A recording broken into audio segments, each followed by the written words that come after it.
To remove your F5 key, take your tool, place it underneath the bottom of it. Then we're going to take your finger and hold on to the top part of the key.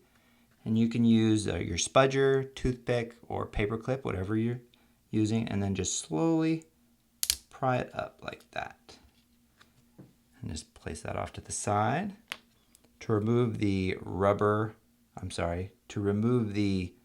plastic hinge, take your tool, put it on top of the rubber spring, but underneath the plastic of the hinge, and slowly start coming back. There you go. You remove that. Now get your replacement hinge. And you'll notice on your replacement hinge that the top part of this has a continuous piece of plastic and the bottom has two little separations. And that corresponds to how you'll actually stick it into the keyhole. So let's do that now.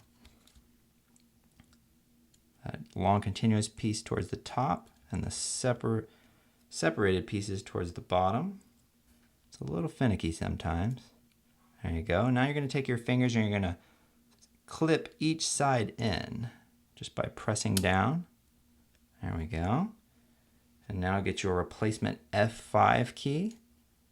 Stick it on top. And what we're going to do is we're going to push down with our finger until it snaps into place. And sometimes you have to roll your finger. And then you can test it.